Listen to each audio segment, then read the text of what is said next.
Bella watched the tiny bubbles in her beer float and glide, elegantly dancing in a gentle trance. "You're worried about Alex, aren't you?" asked Clark. "Maybe." "It's okay, you know. You're allowed to worry about your friend." "It's just he's been alone all day, and he was really ill this morning. He'd be looking after me if it was the other." "It's fine, really. I'm just about finished here. How about I walk you home?" She stopped watching the bubbles and smiled. "Yeah, that'd be great. Thank you." He stood up and walked toward the bar. His hair flicked from one side to the other as he took each step.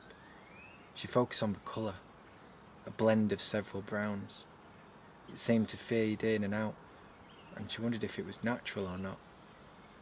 She suddenly realised how little she knew about him, but she wanted to know more.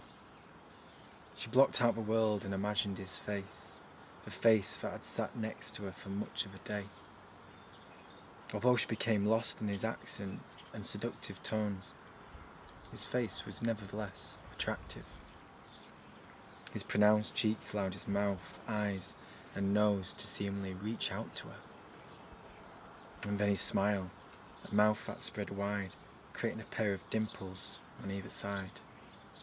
They sunk deep and cast shadows on his unshaven, but not messy cheeks. It left her thinking about dreams of men whisking her off her feet.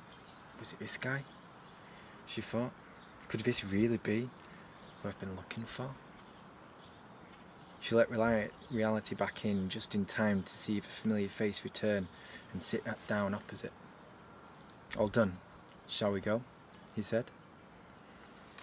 They strolled down the dark streets, the shadowy footpaths trapping them amongst the buildings.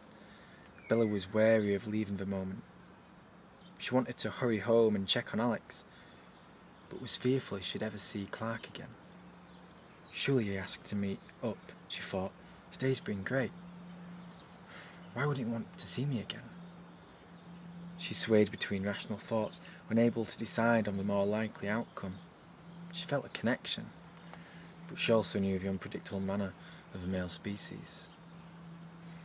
How one time, 3 years earlier, she met, kissed, and fell in love with a man dressed as Elmo at a Halloween party. The night ended with a perfect kiss. Belishua, he would call.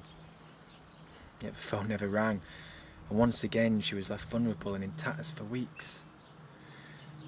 "Well, this is me," she said, stopping and turning to Clark. "Today's been a lot of fun, seriously. I didn't expect to meet a girl like you this morning," he said. "Yeah, it's been nice. Thanks for keeping me company." She stroked a loose strand of hair away from her cheek. "I guess you should get up to your friend and make sure he's still alive." "Yeah." She motioned to move away, but stopped when his hand reached for her stomach. She fell into his mouth, wrapping her arms around his neck. She pushed her thighs into his legs and ran her down his spine, gripping and scratching and yearning for more. "So, it'd be a shame if this was goodbye," he said, pulling away from her lips. "It sure would. Maybe we could meet tomorrow, say 10 o'clock, outside that big statue in the town centre." "Definitely. That's a great idea," she said, leaning again. "Oh, but what about Alex? I can't leave him alone, not if he's still sick." "Bring him along. I'd love to meet him. If he's well enough, of course." "That'd be nice. Well, I'll meet you at 10. Hopefully I'll have a friend with me."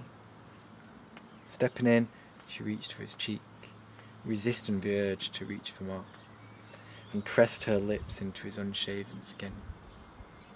"I'll see you tomorrow," she whispered, turning abruptly and moving toward the door.